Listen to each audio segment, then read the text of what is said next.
365 대화를 위한 성경 통독 시간입니다. 6월 22일 173일차입니다.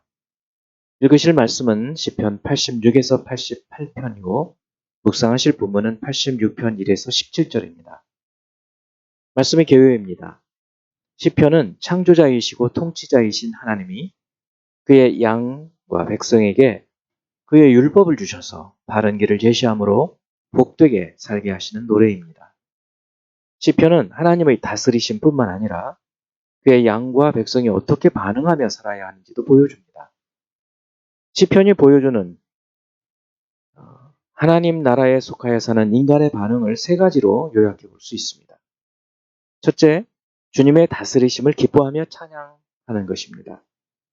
둘째는 그분의 구원하심을 간구하고 또 그렇게 행해 주신 것을 감사하는 것입니다. 셋째는 그분을 의지하고 그분의 인도하심에 순종하는 것이죠. 찬양, 간구와 감사, 순종, 이것이 하나님 백성이 그분의 다스리심에 대해 보이는 바른 반응입니다. 86편은 다윗의 시로 구체적인 배경은 알 수 없지만 궁핍하고 어려운 환난의 때에 자신을 치려고 찾는 무리들의 두려움 속에서 여호와 하나님의 구원을 바라면서 지은 것이 분명합니다. 환난의 때에 선하신 하나님께 구원을 간구하고 주께서 행하신 위대하고 기이한 일을 고백하며 찬양하고 자기를 치고 하나님을 앞에 두지 않는 악한 자들과 달리 자신에게 은혜 베푸시기를 기도하고 있는 내용이죠. 87편의 배경도 구체적으로 정확히 알 수는 어렵습니다.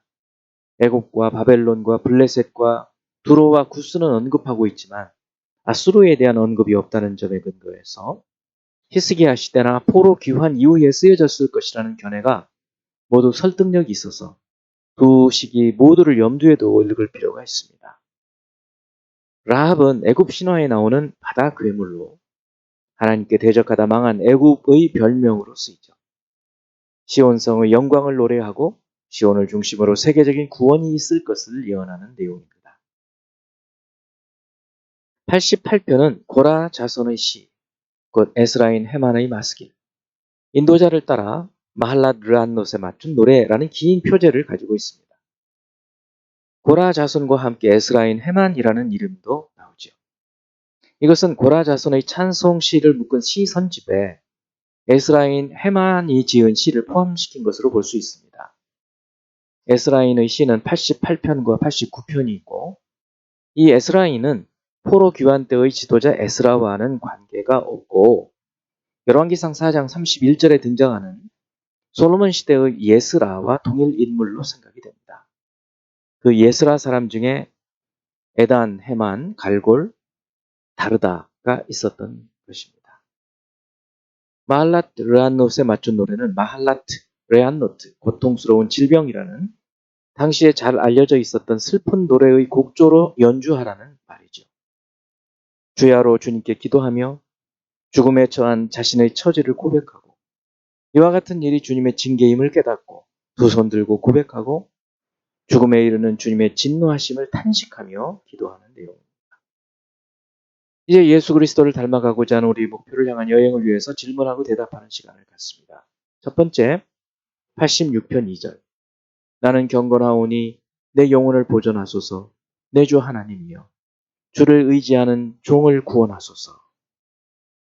다윗은 무엇에 근거해서 하나님께 구원을 호소하고 있나요? 하나님에 대한 신뢰, 또 하나님과의 친밀한 관계에 근거해서 기도하고 있어요. 하나님을 의지하며 사는 믿음, 그 신뢰에 근거하고 또 하나님의 종이라는 하나님과의 특별하고도 친밀한 관계에 근거해서 구원해 주시기를 기도하고 있는 것이죠. 우리도 하나님 앞에서 기도할 때 이런 하나님과의 친밀한 관계 속에서 기도할 때 하나님께서 우리 기도에 응답해 주시는 것입니다.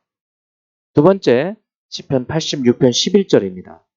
여호와여 주의 도를 내게 가르치소서. 내가 주의 진리에 행하오리니 일심으로 주의 이름을 경외하게 하소서. 86편은 1에서 7절까지는 위기의 상황에서 하나님과의 친밀한 관계와 믿음을 의지해서 구원을 간구하는 내용이고 8절에서 13절은 하나님을 찬양하고 그분이 행하신 일을 높이는 내용이고 14에서 17절은 다시 핍박 아래에 있는 현실에 대한 구원의 간구로 돌아갑니다.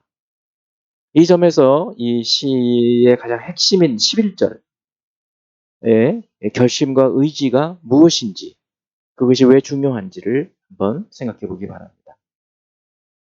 그 내용은 주의 도를 가르쳐 달라. 그리고 주의 진리를 자신이 행하겠다. 일심으로 주님의 이름을 경외하겠다. 이런 내용입니다. 그러니까 앞뒤로 어렵고 궁핍한 가운데에서 구원을 호소하는 내용이 있고 그 가운데 핵심에 주님의 도를 배우고 그 도를 따라서 행하겠다는 다윗의 결단, 그 마음을 볼 수 있습니다.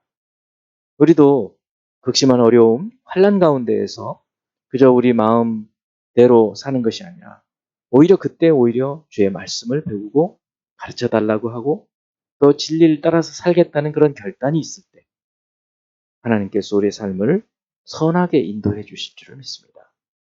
세 번째, 87편 1절. 그의 터전이 성산에 있음이여.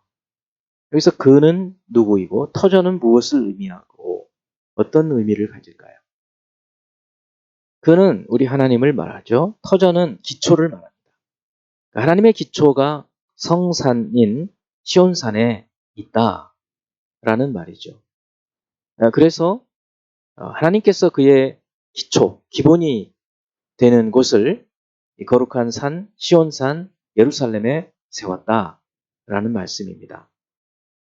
하나님께서 예수 그리스도를 마치 예루살렘과 같이 그의 터전을 기초를 이 시온산에 세운 것처럼 우리 교회의 기초로 예수 그리스도를 세운 것을 우리가 믿고 예수 그리스도를 따라서 살아가야 될 줄 믿습니다. 네 번째, 시편 87편 4절. 나는 라합과 바벨론이 나를 아는 자 중에 있다 말하리라. 보라, 블레셋과 두로와 구스여, 이것들도 거기서 났다 하리로다. 이 말은 무슨 뜻일까요? 87편 1에서 3절에서 하나님의 임재와 통치가 시온에 있음을 밝히고 이제 4에서 7절은 모든 사람들, 즉 과거에 이스라엘을 괴롭혔던 나라들까지도 하나님께서 기초로 세우신 곳의 백성임을 고백하고 모든 사람들이 시온의 백성으로 통합될 것을 예언한 내용입니다. 라합은 남쪽에 있는 애굽을, 바벨론은 북쪽에 있는 하나님을 했던 나라들인데 이 모든 이방들이 하나님께로 돌아올 것을 예언하는 말입니다.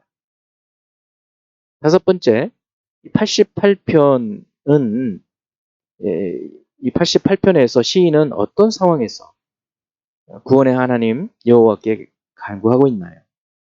내용을 보면 여러 재난이나 죽음, 무덤, 죽은 자 중에 던져지고 죽임을 당하여 무덤에 누운 자 같고 깊은 웅덩이와 음침한 곳에 있으며 갇혀서 나갈 수 없는 흑암 속에서 간구하는 내용입니다.